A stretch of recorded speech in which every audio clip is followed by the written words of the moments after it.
Saravana Bhavan hotel நிர்வாகம் கடந்த 6 மாதங்களாக தங்களுக்கு சம்பளம் வழங்கவில்லை என கூறி 100க்கும் மேற்பட்ட ஊழியர்கள் சென்னை வடபழனியில் ஆர்ப்பாட்டத்தில் ஈடுபட்டனர். இது தொடர்பான கூடுதல் விவரங்களோடு இணைகிறார் எமது செய்தியாளர் யுவராஜ். வணக்கம் யுவராஜ், உங்களிடம் இருக்கும் தகவல்களை சொல்லுங்க.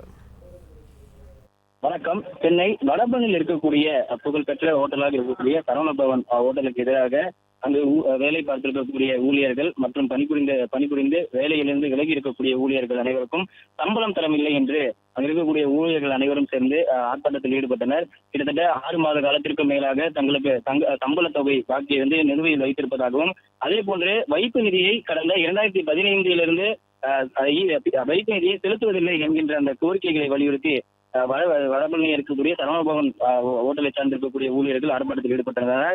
அதே போன்று பணியிலிருந்து விலகிய அனைத்து உழைப்பாளர்களுக்கும் வழங்கப்பட வேண்டிய நிலுவை ஊதிய தொகையை உடனடியாக வழங்க வேண்டும் எனவும், பணியிலிருந்து விலகிய அனைத்து உழைப்பாளர்களுக்கும் வழங்கப்பட வேண்டிய கிராஜுவிட்டி தொகையை தாமதமின்றி வழங்க வேண்டும் எனவும், ஊழியர்களின் ஊதியத்திலிருந்து பிடித்தம் செய்யப்பட்ட PF பணத்தை உடனடியாக வருங்கால வைப்பு நிதி அலுவலகத்தில் செலுத்த வேண்டும் என்கின்ற 5 கோரிக்கைகளை வலியுறுத்தி இந்த ஆர்ப்பாட்டத்தில் ஈடுபட்டுள்ளனர். ஆர்ப்பாட்டத்தில் ஈடுபட்டிருக்கக்கூடிய போராட்டக்காரர்களிடம் காவல்துறையினர் அமைதியாக கலைந்து செல்லுமாறும் தங்களுடைய கோரிக்கைகளை வலியுறுத்தி அமைதியான முறையில் ஆர்ப்பாட்டத்தில் ஈடுபடுமாறும் அங்க இருக்கக்கூடிய காவல்துறையினர் பேச்சுவார்த்தையில் ஈடுபட்டனர்.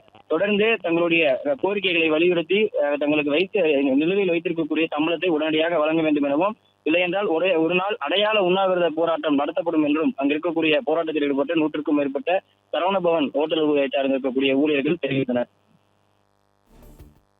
பிளே ஸ்டோர் மற்றும் ஆப் ஸ்டோரில் இருந்து பாலிமர் செயலியை QR கோடு மூலம் பதிவிறக்கம் செய்யுங்கள்.